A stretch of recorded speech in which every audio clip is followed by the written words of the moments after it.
all the updates on the happenings around the globe. Stay focused on the fact today, only on ATN.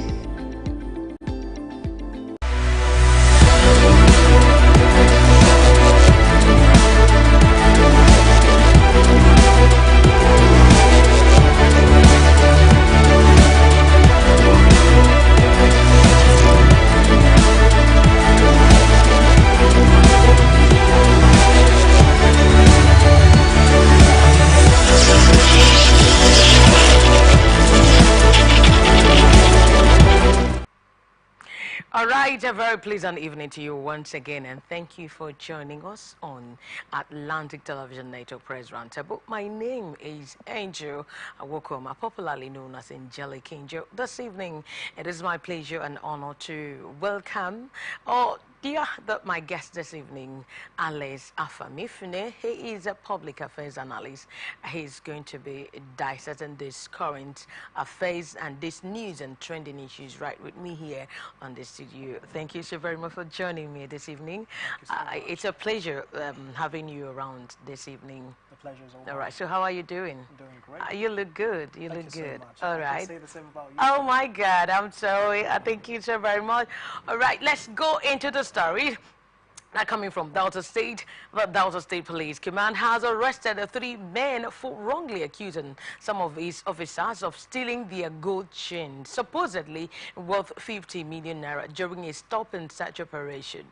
The command's public relations officer, SP Edafe Bright, disclosed this in a post accompanied by a video on X.com on Tuesday, that's yesterday. And he captioned, read, "So yesterday, these 3 guys were accosted by men of Prss, searched and allowed to go, only for them to come back later in the evening, alleging that their gold worth 50 million naira was stolen by the policemen." Now, the policemen were humiliated for simply doing their job well. The rest is history. Please watch the full gist right down. In the video, Edafe explained that the gold chains were later found in the possession of the suspect when they came back to the RRS office to accuse the officers of thefts. Now, the driver in whose pockets the gold chains were found also claimed that the chains were given to him before they got to the RRS checkpoint. He added that later on, one of them, Namdi, said he couldn't find his gold when he wanted to change his clothes. I called his brother to ask if those were the gold Namdi was looking for, but he said no. So when we came back to the RRS office, the chains were found in my inner pocket, he explained, speaking in Pidgin. And as you can see there, this is actually the case of policemen who were doing their duty, carrying their out on assignment on the road. You know, it's a stop and search. Normally, when a policeman sees you or any operatives, of course, you know the state of the country right now. When you are going, you must stop and they will search you. So to ascertain what you're carrying, you know, whether it is illegal or not illegal. And as long as they are for protecting of life and property, that they are doing their job very well. But now, I don't know what could really warrant these 3 young men accusing them of stealing their gold 50 million naira chains when they left, because they wanted to indict this policeman. What do you think must have caused this, you know, this accusation to this policeman? First of all, it's very important that we note that these policemen were doing their jobs. Okay. Excuse me. And also to note that it's somewhat popular in our nation as it is today that anything that relates to thefts amongst police and the civilians, the police is the first to blame. All right. But then it's also worthy to know that these persons, these officers, were actually doing their jobs, and it's I'm not so sure what is reading in the minds of these gentlemen as to accuse the policemen of doing their job for stealing. You know, it's one thing to actually have an evidence of something that you're accused of. It's another thing to just put blames without really going into the nitty-gritty of searching. You know, so but then, well, who knows what's in the minds of these people, you know. So what do you think could have really led? Can we say, based on the policemen antecedents or the way they handle the citizens, or you understand, normal the civilians when they meet them on the road? Because a lot of them would say, like when I was talking, discussing the story with someone, the person said that they want to really get back to the police, that they've been really inflicting pain on them when they see young ones putting on shorts, you know, they call it nika or short or slip on or weave their hair, that they will accuse them of internet fraudsters in order for them to extort money. So the guy was like of the opinion that these individuals want to really inflict pains on those policemen. You know, are you seeing it in that angle? Well, it also could be some sort of revenge, Okay. or to get back at them, because of a truth, okay, it's been making the rounds that a lot of these civilians, though innocent, have been really accused of certain things.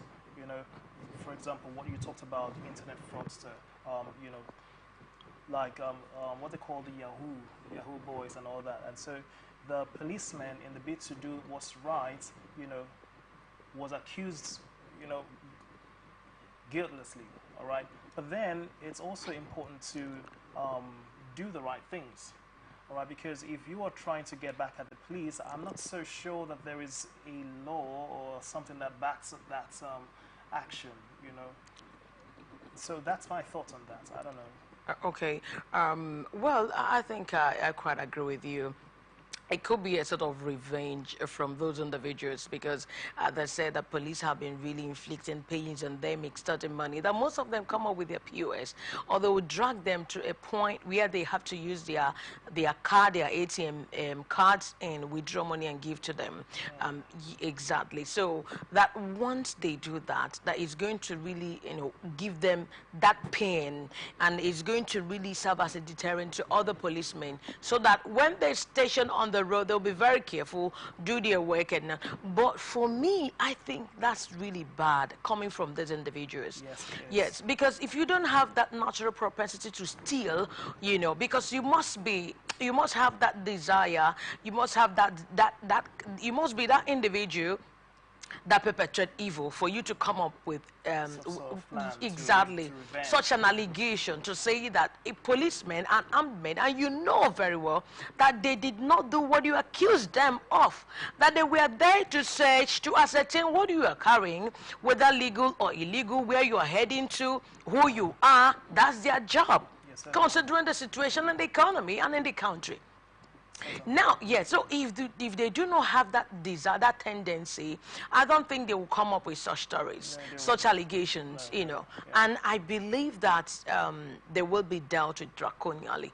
I believe that they will really punish them very Yeah, well. certainly, they need to face the law, because Yes. that's also an offense against the uniform. It's Exactly. also an offense against officials. So certainly, they should face the law. They should Oh, face, exactly. music.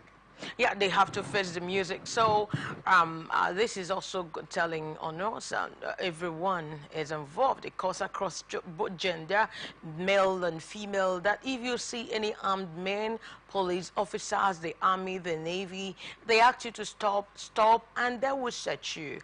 If what you are carrying is illegal, you'll be dealt with, of course. And if you are legal, whatever you're carrying there is legal, or you're making a very objective movement or whatsoever, they will also determine that and then let you go. But what they did is quite condemnable, and so you shouldn't also find yourself in that, because they will punish you. You will face the music. You do not have the right to accuse anyone, because put yourself in their shoe. If anyone accuses you of a crime you did not do, imagine the pain it's going to really pain you. It will pain you so much that you want to, you know, go to the courts and say, okay, come and prove it beyond reasonable doubt that I committed so crime, or I did not commit so crime. And the same now they are doing it to this policeman. So I believe they are going to be really dealt with. So in case anyone find yourself on the road, just be very careful. What you do, you will face it, whatever, but good or bad. Now, let's look at another one coming from the presidency. President Bola Tinubu has signed the national anthem bill seeking to return the old national anthem Nigeria, We Hail Thee into law. Senate President Godswill Akpabio announced these at the joint sitting of the Senate and House of Reps on Wednesday. That's today. Meanwhile, President Bola Tinubu, who addressed the lawmaker, said he will soon bring the 2024 supplementary bill. In his welcome address, the president of the Senate, Senator Godswill Akpabio, said the president only stopped over to greet the lawmaker since he came to commission the National Assembly Library. And that Speaker of the House of Reps, Tajuddin Abbas, apologized for the misinformation earlier passed on the visit of the president. He said it was a mistake on the part of the National Assembly and he apologized about it.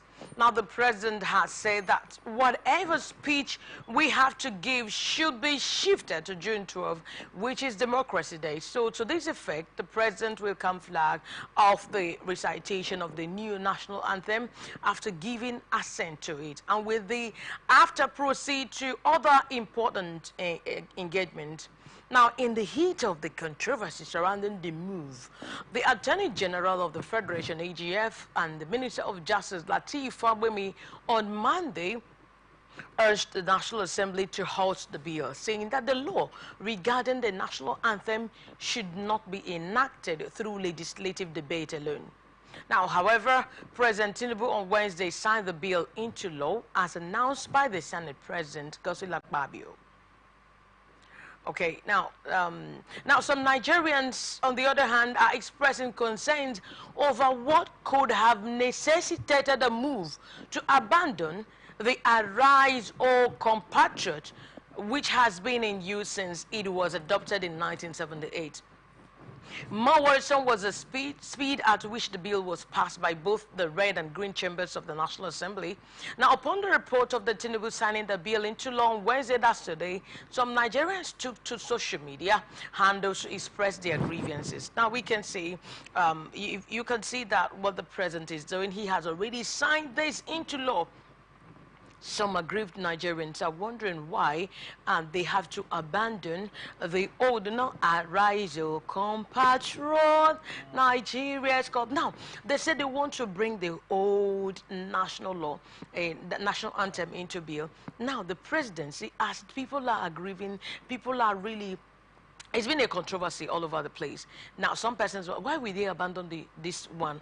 People are, are used to now. They will now want to bring in the old ones. That the economic situation is so bad that we have so many things to talk about. Now, why? What can you say? What's your reaction on this?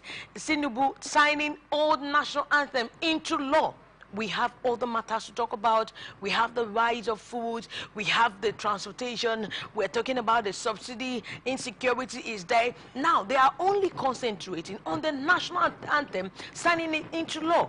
What's your reaction on that? Okay, so from me, I feel like it's what we could regard as majoring on the minor and minoring on the major. Paying less attention to what is mostly needed in the nation. All right, this is not just some group of people, this is not just some organization, this is a country. And so I'm not so sure what the move to change the national anthem is to achieve, all right, because we have a lot of pressing issues in the nation right now. So whether you change it to the old one or to the other one, the new one, it's rather inconsequential. There is no benefit to it as it stands. We don't mind if you change it to the old one or to the new one. It's not really, our business as the citizens. But then when you consider the fact that there are other pressing issues, these are the things that Nigerians, I believe, want us to tackle more. These are the things that we are looking out to see changes in, because it's all about our well-being. But then, what exactly is this national anthem change going to bring to the table? How is it benefiting the people? Understand? So that's just it's awkward to me, if I must say. So, yeah, no, like you just, I wanted you to expatiate more on the things they really need to talk about, like we are facing insecurity in the country, and if you go to the markets, you know that the prices of good has really skyrocketed. Exactly. Everyone is complaining. People are crying. People are weeping.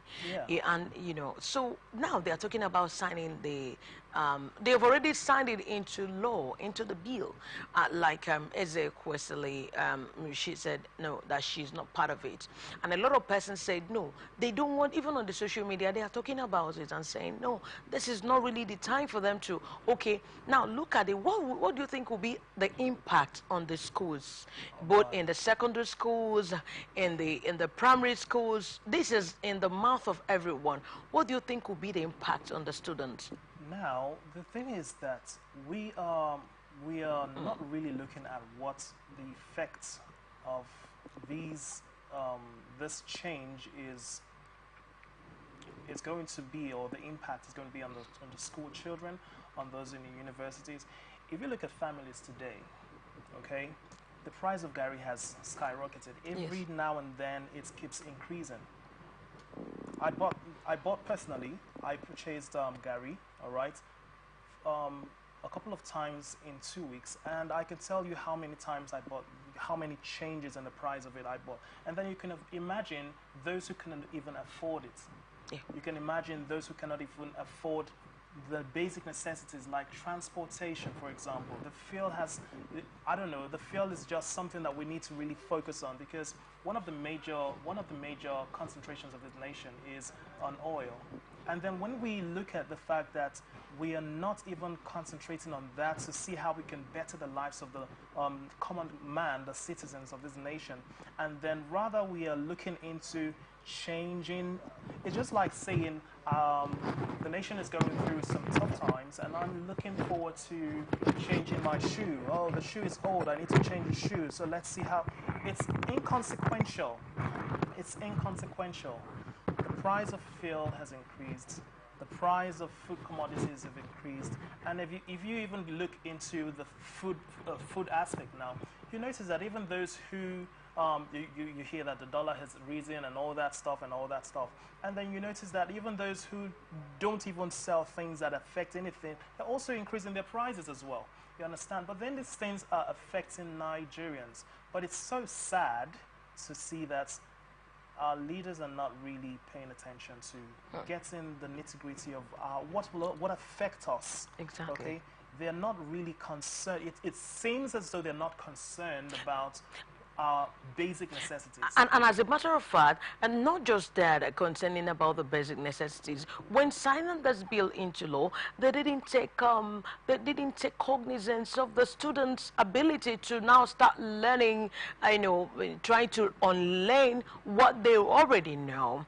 When it comes to the national anthem, they did not take cognizance of that. They didn't put them into consideration. How will this affect the economy? Is it what we are talking about? Are we talking about the national anthem? Will it put food on the table? Exactly. Yes. So let there be measures. What about agriculture? Are they not really talking about agriculture? They are not. Nobody is saying anything about that for now. It's so sad. It's Or so implementing it. Okay, let us sign a bill that in this particular state they have to have plantain, so that there will be food sufficiency Exactly. in the economy, in the country, because people are dying. Now they are talking about the national anthem bill. They're not putting into consideration just anybody, students, though, old, new, and all of that. And now, if you look at something, the constant rise in the price of even food commodities right now is something to create fear in the minds of citizens. Because if you look at the fact that some persons may not be able to afford this, it is now going to give rise to criminal activities, because you will see theft on the increase, armed robbery on the increase, because everybody is struggling to make ends meet. And then you're talking about passing into bill the change in national anthem.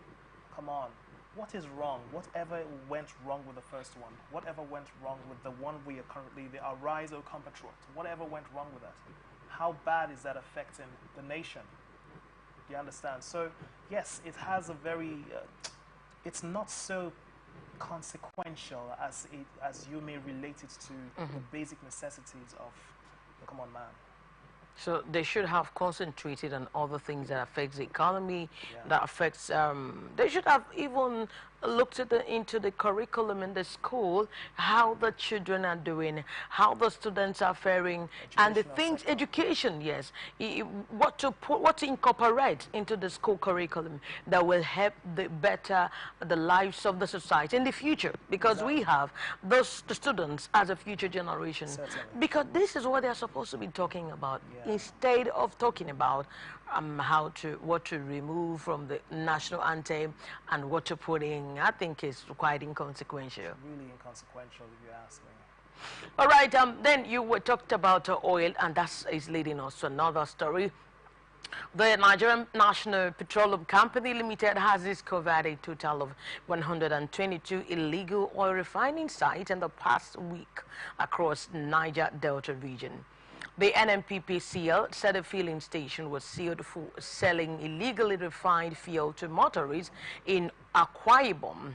According to a document released by the NNPPCL on Tuesday, 65 illegal pipeline connections were uncovered and removed within the past week in rivers and other states in the oil-rich Niger Delta. 310 incidents were recorded between May 18 and 24 across the Niger Delta region, the NNPPC disclosed while rallying out its effort in fighting oil theft and vandalism. Our correspondent gathered that the fueling station selling illegally refined fuel was uncovered at Grey Creek in Akwa Ibom State. Now, the 122 illegal refineries were spotted at Tombol, 2, 3, 4, Umu, Ajo, River State, as well as Oporomo, 3, Eduwimni, and Ajatin in Basa State. Vandalized wellheads were reportedly discovered in Tombol 5, 4 Rivers, and Ebima in Imo State. A pit filled with crude oil from a vandalized wellhead was also discovered. 5 illegal storage sites were sighted with oil stored in sacks, pits, cans, and a filling station, the energy company stated. 20 vehicles, including a tanker, were seized in Delta and Imo State, respectively, while 29 boats transporting crude oil or illegally refined products were confiscated across several crates in Bayelsa and Delta State. It was also said that 33 suspects have been arrested in connection with the incident. Now, recently, the NNPPCL Group Chief Executive Officer Mele Kyari emphasized the need to fight insecurity in the oil and gas sector to increase production. According to Kyari, the nation's crude oil production keeps dropping due to oil theft and vandalism. How do you increase oil production? Remove the security challenge we have in our offshore assets? As we all know, the security challenge is real. It is not just about theft. It is about the availability of the infrastructure to deliver the volume to the market. And he said no one is going to put money into oil production when he knows the production will not get to the market. Within the last 2 years, he said, we removed over 5,800 illegal connections from our pipelines. Now we took down over 6,000 illegal refineries. You simply cannot get people to put money until you solve that problem, he stated. Now we're talking about covering illegal refineries and selling some fuel stations because they are selling, you know, what is not supposed, the product that were not supposed to be sold on the market. Now we're talking about oil. Now these are the issues in the economy. These are the issues in the society because oil is the major revenue that will push we as answering a giant of Africa, and oil is one of the things that really gave us that name as giant of Africa. Now we're looking into theft, we're seeing vandalism, what people are doing, bunkering. As a matter of fact, most of them are, you know, bunkering, pipeline vandalism, putting up pipes, illegal connections here and there.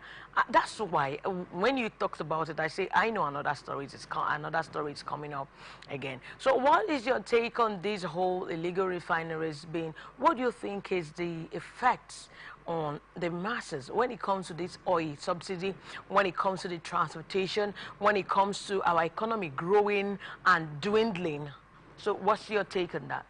Okay, personally, I feel like if we have these persons doing the bunkering, if we have them well established, okay, doing it the right way, it will not really come across as being illegal, all right? Because a lot of persons who are doing this illegal thing, some of them are actually going into it because, one, for their own livelihood, secondly, so that they can better the economy in their own way, all right?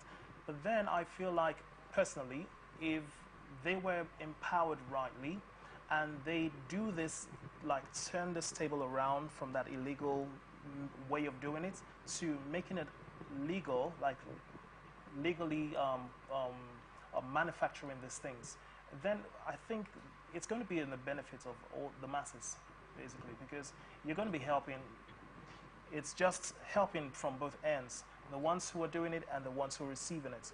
Because over the time we have found out that illegal bunkering, like you said, the bunkering thing, it's proven to be dangerous, all right, for even the persons who are doing it themselves. Because over the time I've also come across people, places in the nation where you get to see an explosion due to these illegal practices and all that.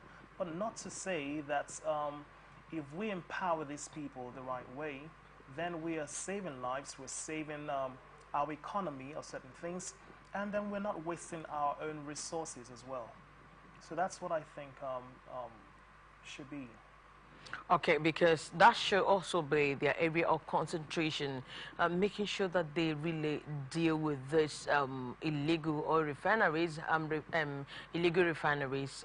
They really discovered, because this is actually affecting our economy negatively.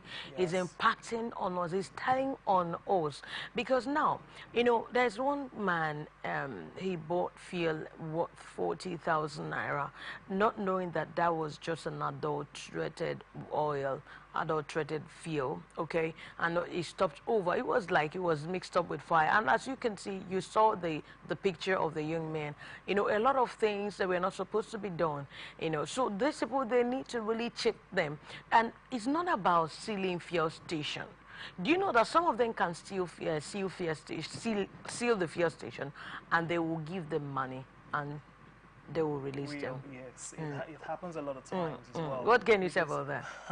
You can see even the taxi drivers, the keke drivers, everyone is complaining because of the adulterated fuel. Yeah. All right, you get to see people like complain, like, okay, this is even having adverse effects in the motor engines, keke engines and all that, and then you see complaints here and there, and then out of frustration, some drivers even get to increase prices, and they are taking it out on their customers, their passengers, and all that stuff. But then we really need to pay attention to these, because sealing fuel stations is not really the solution to it. Because if you there is also the fraud part of it, because when you find out that a filling station is sealed, who is sealing it? If that person who is sealing it can stretch the hand behind to take something, Okay. so that it can be reopened, then what was the main aim of sealing it in the first place? All right. So because now this is to say that corruption has actually crept into every part of this nation, including this oil sector. All right. So we really need to be careful. All right, and also be watchful as well. Yeah. So yeah. And those who are also there, you know, the agencies that are supervising these illegal refineries, sealing them and discovering them, they shouldn't just go at the back to collect money and just for them to reopen them and for them to continue, because a lot of them, I think, they also have sponsors. So when they are dealing with these culprits, and they also have to fish out the sponsors, those who are behind them, because you know, if you don't, just like some time ago we talked about on this show, those who are sponsoring insecurity in the country, the financiers of terrorism, And we talked about that the government should go and fish them out, and they did. They did to a reasonable extent. They fished those ones who are financing them. It was straight, because when you interrogate those people, they will now link you and tell you, this is our Oga, this is our head, this is who is giving us the temerity, the audacity to carry out those illegal terrorism and activities, illegal activities rather.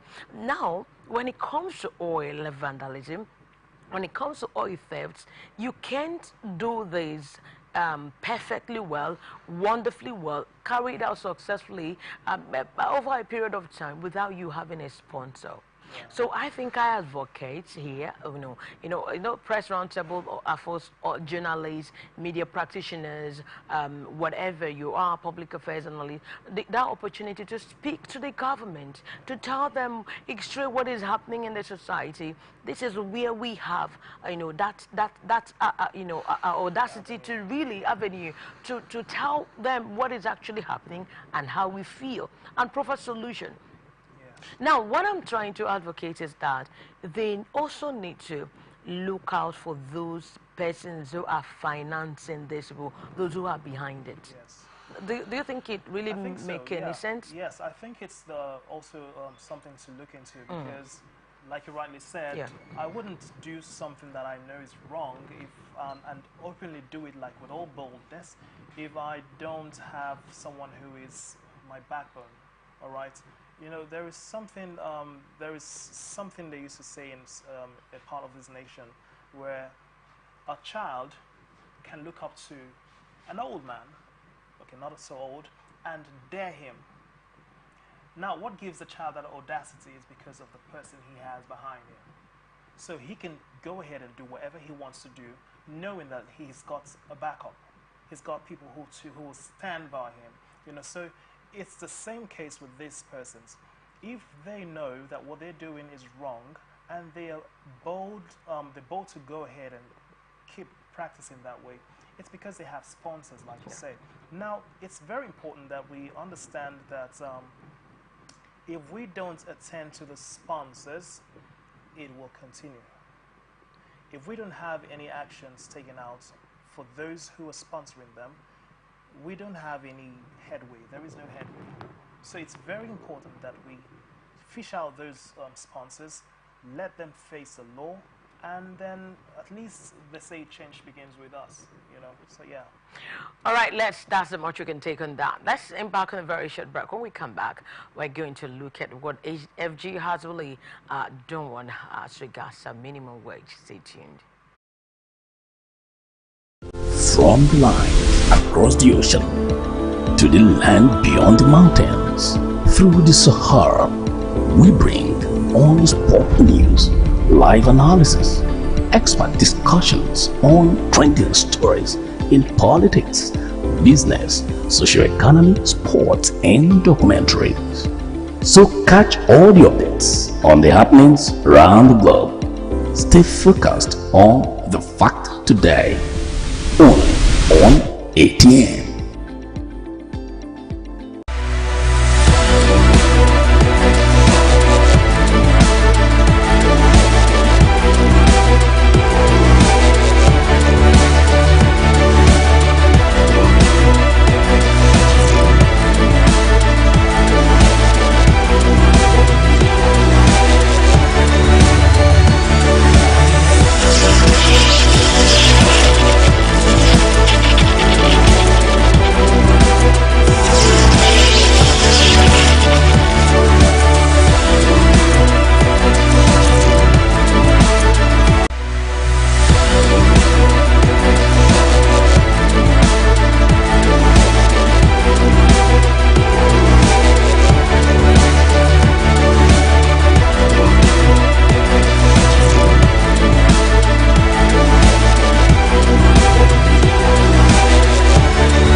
viewer, we are so glad to have you back on the show.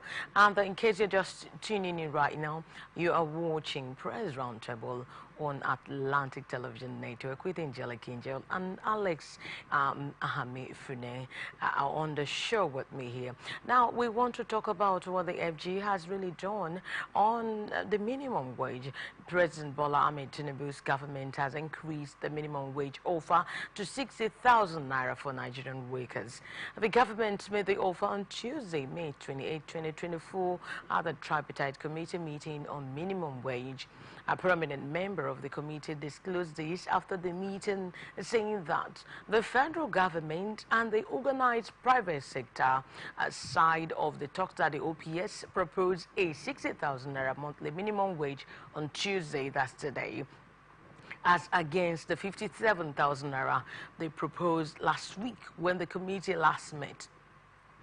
Now, the government and the OPS had initially proposed 48,000 naira and 54,000 naira last week, which were also rejected by the organized labor.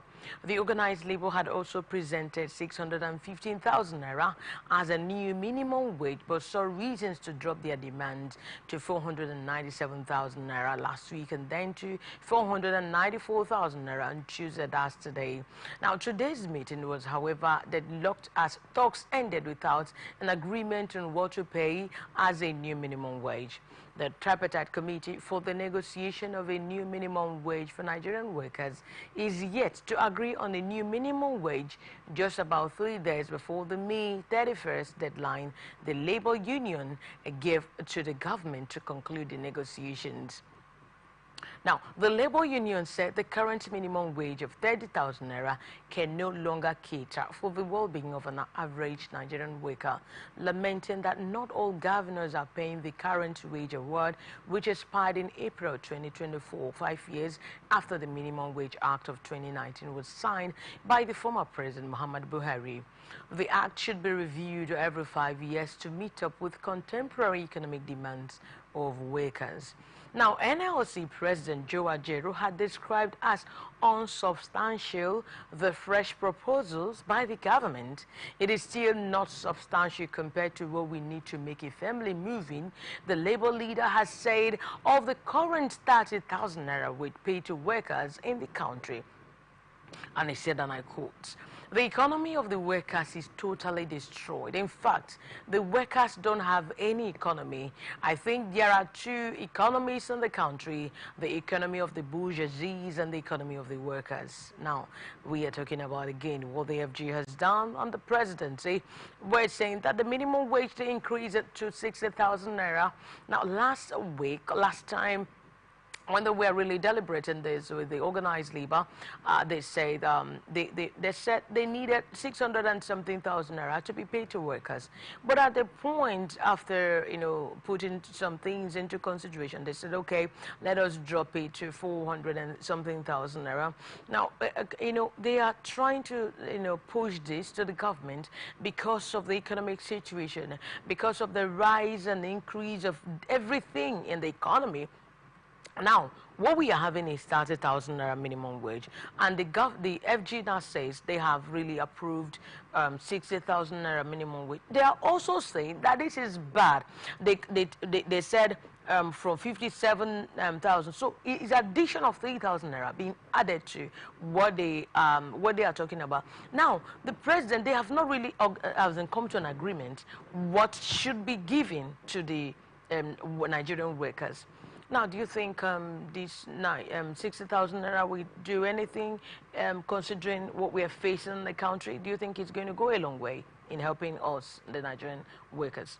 Okay, first of all, it's I would say that if you are giving someone 30,000 naira and then you double it after a period of time, it is supposed to be something of good report, right? It is supposed to be something of praiseworthy, it should be something that we should applaud, all right? But then when we consider the fact that even the doubling is no longer sufficient as it relates to the economy of the nation, well, it brings to question how that whole setting to raise it up to 60 was being arranged, because if we're considering the fact that the workers will have to pay transportation to their various areas of work, they will have to feed themselves. Imagine a regular man or a woman who is a family person will have to consider feeding the family. Now, we're not talking about feeding 3 times, so 3 square meal, all right? Let's just say, let's consider at least 2 square meals, all right, a day, because you've got children. Now, are we considering the transportation? Are we considering the feeding? Okay. Are we considering the cost of things right now in the nation? Because if we have to put all these things together, we will be honest with ourselves to say that 60,000 naira is not anything to write home about as it relates to maintaining the common man in this nation. So I feel like, yes, even though the government has raised it up, doubled what they have been doing over the years, I feel like it's still not enough, because things that are on ground are not the same as it was back then. We have bills and everything is increasing. Everything is increasing. Transportation is increasing, and they are saying that they are giving us 60,000 naira minimum wage. It's not enough. If we have to put everything in bills alone, we would not be able to sort out all the bills even before the end of the month to get another 60,000 naira. So there are a lot of things to consider. Now, imagine now, I didn't even talk about the school fees of the children. We didn't talk about the school fees of the children. We didn't talk about their dresses, what they put, because they're not going to go naked, All these basic necessities, all right, they need to be attended to. And truth be told, the current situation of this nation, the current economy of this nation, is not what any worker should be paid 60,000 naira for. Yeah. Because when you talked about the school fees of the children, it's as if I forgot about that one. Every section is just like every year they keep also increasing.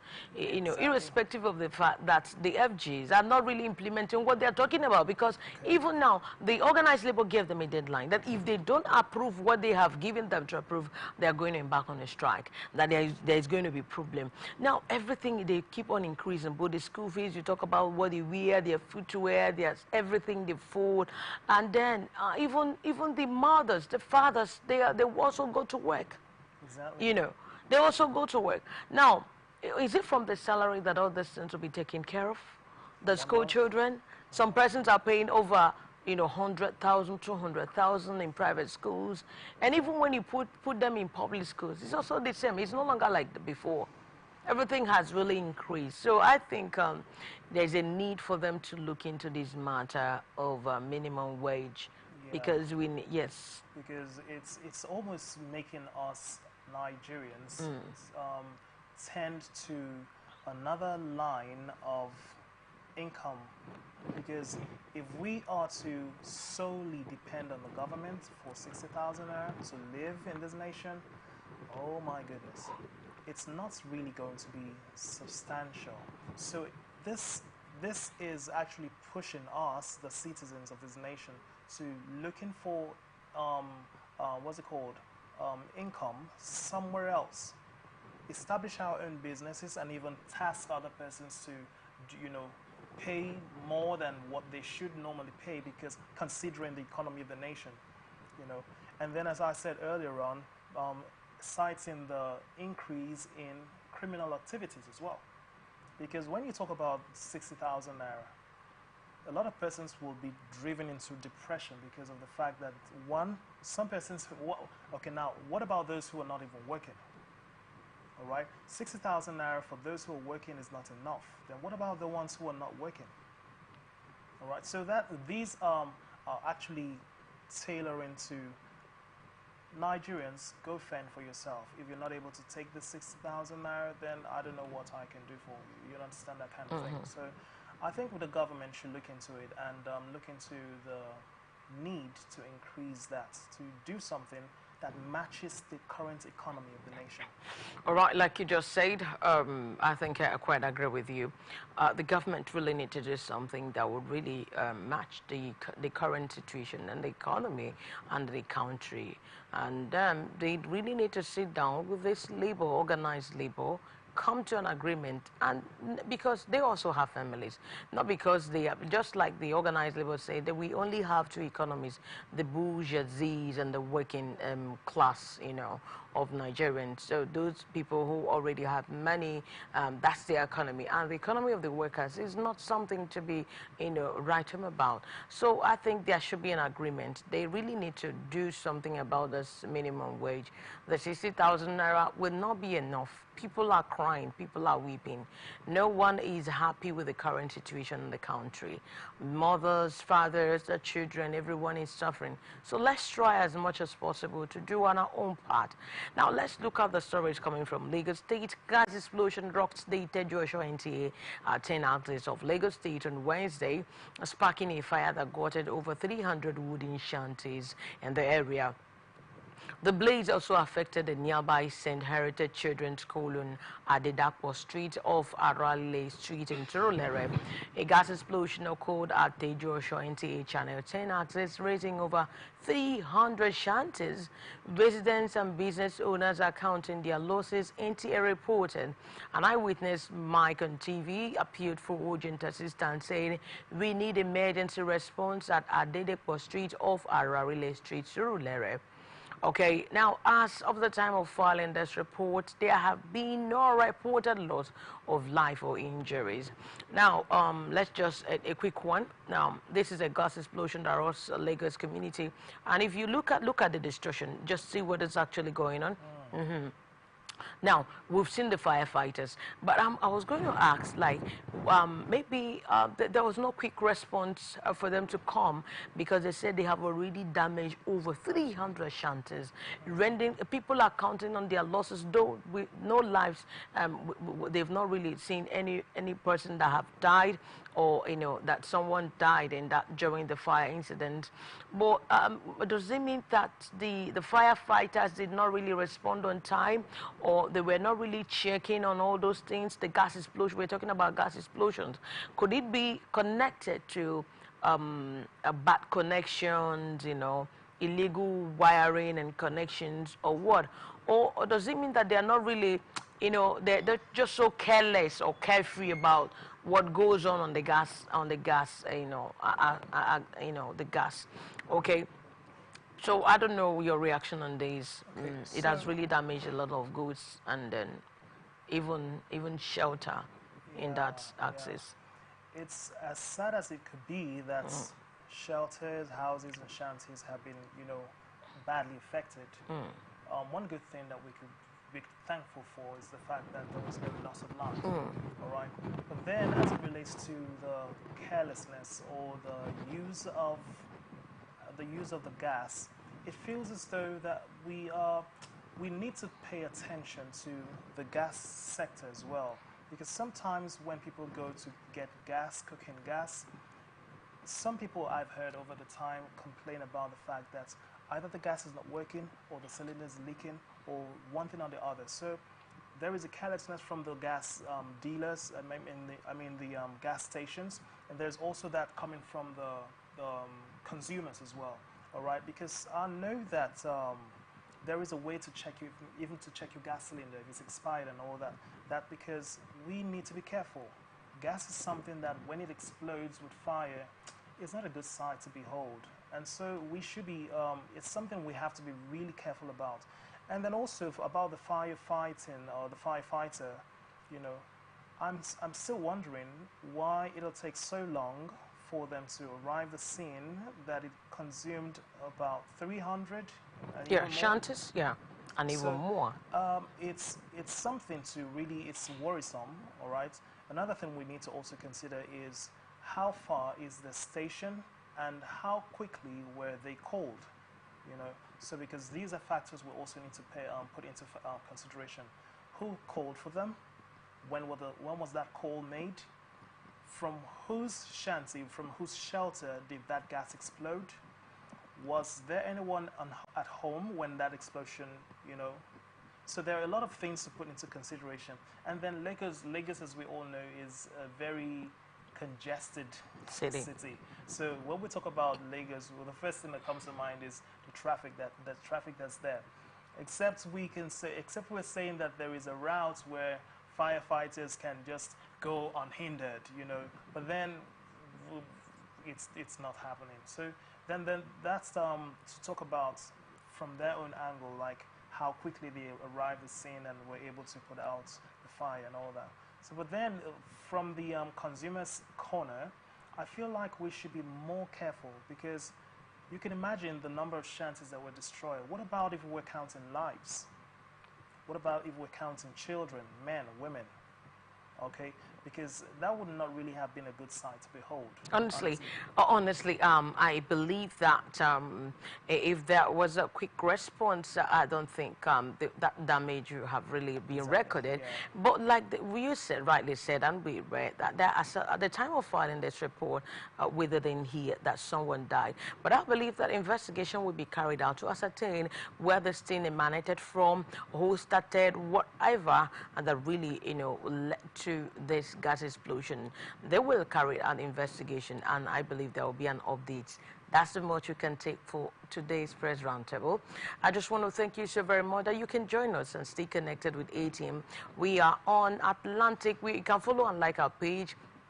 We are on Twitter on Atlantic TV. We're on Facebook. We're on YouTube, Atlantic Television Network. We're also on Instagram and on TikTok, Atlantic TV Network 1. You can watch us live on StarTimes on channel 194. We have our website, atlanticnetwork.tv. We have our app, YouTube, Facebook, Atlantic Television Network Live. That's where you watch us. ATM Press Roundtable, we provide the right narrative in news narration. Dear viewer, do remember that at 9 o'clock, we shall be coming up with the global news. Peace and unity are the pathways to progress. I just want to thank you so very much for coming. Alex Afamifune, thank you so very much for coming on the show. We're going to do it same time, next week. Okay, so I just want to thank you so very much for coming. My name is Angel Okoma, popularly known as Angelic Angel. Please do stay tuned. Remember, at 9 o'clock, we shall be coming up with the global news. Good evening and stay with us.